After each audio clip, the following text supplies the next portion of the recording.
Mas eu vou começar com você, Maurício. Quero conhecer um pouco, né, da sua vida, da sua história. E eu sei que você é um cara muito emotivo, você se emociona muito quando você fala de família, né? Eu queria que você contasse, né, como essa sua história sua, seu pai, né, que é o senhor Jean Habib Machalane, eu não sei se a pronúncia está correta, né? E sua família. E aí eu fico aqui em dúvida, né? Que se fala muito do libanês, né? Se fala muito do turco, do árabe. Conta um pouquinho dessa história toda que envolve a sua vida. É um prazer novamente estar ao seu lado. Ronaldo, realmente eu me emociono muito, né? Porque a família é o cerne de tudo e principalmente eu sou muito ligado à família. Meu pai veio do Líbano, sou libanês, não sou turco. A confusão é muito grande. O Líbano é um país, a Turquia é outro país, assim como o Sírio é outro país, o jordaniano. Então eu sou de origem libanesa. Ele veio para a cidade de Arialva, onde ele era mascate, por isso que eu falo que eu sou um mascate mais modernizado. E ele era mascate e abriu uma loja ali no centro, atrás da igreja. Mascate é aquele que vendia com a mala. Então ele pegava uma mala, enchia de roupa e ia vender nos sítios, com charretinha, e vender nos sítios.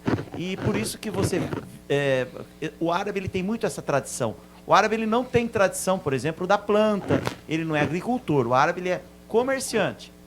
É por isso que os mascates são os árabes mais. Por isso que a TV hoje mostra muito essas raízes, mostra essas histórias todas aí. Sim, não só o libanês, como o sírio, também como o judeu, né? Que são raças que são mais comerciais. Ô Maurício, o árabe, sírio é árabe, turco é árabe? É como se você falar assim, os latinos, né? Os argentinos. Nós somos da região da Arábia, mas são países pequenos.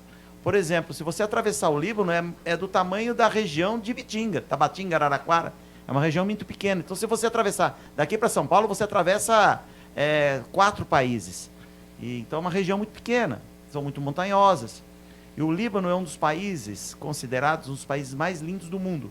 Tanto é que ele não tem agricultura, ele vive somente do turismo. De tanta beleza. Agora conta um pouco, né? Já que você falou do pai, já falou da família, né? Falou da história, que ele começou como mascate, né? E a sua história, Maurício, como que você transformou o que seu pai fez nesse gigante que é hoje esse empreendimento que você tem na cidade? Conta como que você conseguiu fazer isso. Bom, quando meu pai veio para cá, ele abriu uma loja na frente do ponto de táxi, hoje que tem o ponto de táxi, a Casa São João. Coincidentemente, seu Roque chegou depois de 6 meses. Então, o seu Roque e meu pai, eles chegaram praticamente juntos. Caminharam juntos. Caminharam juntos. Então, o seu Roque falava que eles eram os 2 forasteiros, né, da cidade. Meu pai era menos forasteiro porque chegou 6 meses antes. E os 2 eram parceiros. Tenho orgulho de dizer que eu sou um dos primeiros ou o primeiro cliente da rádio. E conheci todo o complexo desde lá de baixo, onde era...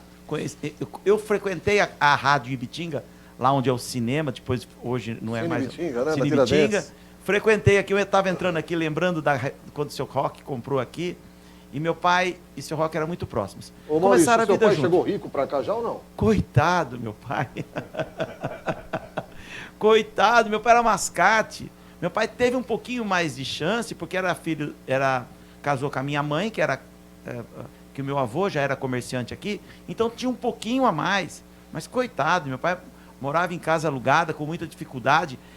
Quantas vezes ele falou que ia para São Paulo para comprar lá e ele não tinha dinheiro para comer um lanche. E essa história é uma história que me repercute muito, porque eu nunca fui filho de papai que tinha dinheiro. Assim como o Robson também, porque a nossa história, elas se entrelaçam na nossa vida. Meu pai é de uma família muito humilde. Nós tivemos uma condição melhor depois que eu já tinha meus 20 anos, 18 anos. Maurício, estou perguntando isso porque tem uma história muito curiosa. Você disse que o seu pai e o meu pai chegaram praticamente juntos em Ibitinga, né? E meu pai também, totalmente sem dinheiro, duro, uma pindaíba desgraçada, enfim, rádio falida. E foi o teu pai quem emprestou dinheiro para o meu pai comprar o primeiro gravador da rádio, que nem isso ele tinha. Imagina 2 forasteiros, 2 sonhadores, entendeu? Mas não são sonhadores igual o Robson é sonhador e Maurício, que tem condições de fazer. Eram 2 sonhadores duros, sem dinheiro. O seu Roque com 2 filhos, meu pai com 2 filhos na época, começando uma vida. Então, era um encostando no outro. E a dificuldade, talvez isso que faz a pessoa crescer. Porque quando você tem condições e você tem berço de ouro, é tudo fácil, tudo que vem fácil, vai fácil. Só que diferente de muitos filhos, eu vi meu pai limpar o chão, meu pai limpar balcão, eu vi meu pai pôr a mão na massa. E ele me ensinou a colocar a mão na massa. Assim como meu filho, hoje minha filha, coloca a mão na massa junto com a minha esposa. Então, a facilidade da vida, às vezes, traz a infelicidade de você e o fracasso. Então, nós amassamos a massa mesmo. Sabe, Robson, eu vou confessar uma coisa aqui. Quando eu fiz meu primeiro prédio, que foi um barzinho lá na Avenida Dom Pedro II, e talvez você que está me assistindo, lembra disso. O FUT era ali na Dom Pedro II, da padaria São Paulo. Nós tínhamos um terreno lá e eu e meu irmão, vamos começar a construir? Vamos começar a construir. E nós fizemos um barzinho. Você lembra daquele barzinho? Lembro, está lá até hoje. Não é mais lá, bar, mas onde tá tem um lavador. Cá. Vocês acreditem, eu trabalhei naquele barzinho de servente de pedreiro junto com meu irmão. E nós trabalhamos, falou, cara, vamos começar a construir? E nós começamos a trabalhar. Contratamos um pedreiro e trabalhamos.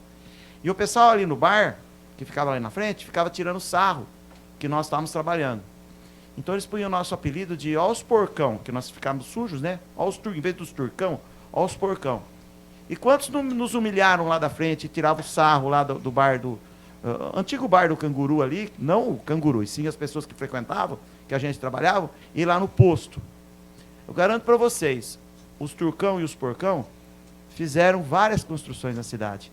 Talvez ali onde nós aprendemos, amassando o reboque, colocando o tijolo e fizemos aquele barzinho. Daqueles simples barzinhos, eu não sei quantos metros quadrados, eu e meu irmão Ricardo, que sempre trabalhamos mão a mão, construímos na cidade. Mas eu tenho uma curiosidade, né? Quando você diz, a gente seguiu o que o meu pai ensinou, o que o meu pai fez, eu fiquei aqui pensando, poxa, mas essa eu não sabia da história do bar. Se transformar do bar para o comércio que o seu pai acostumava a fazer. Por que essa mudança radical? Porque o comércio, ele exige coisas novas. O comércio exige... e eu não conseguia ver na frente da minha loja, ou lá na 13 de Maio, onde é o meu berço, a 13 de Maio, ali onde é a Magazine Luiza, onde é a Suprimatic, onde é a Pernambucana. Ali era a sua casa, aliás. Ali era a minha casa. E eu via aqueles prédios feios e uma cidade morta naquela região, e meu sonho é transformar. Eu tenho um sonho. E não é um sonho econômico, é meu sonho. Tem gente que tem sonho de ter um navio, viajar. Meu sonho é transformar Ibitinga um polo regional. Porque quando eu ia para Batista de Carvalho comer cachorro-quente na loja americana e tomar sorvete lá naquela sorveteria, eu sonho em Ibitinga as pessoas visitarem a minha cidade.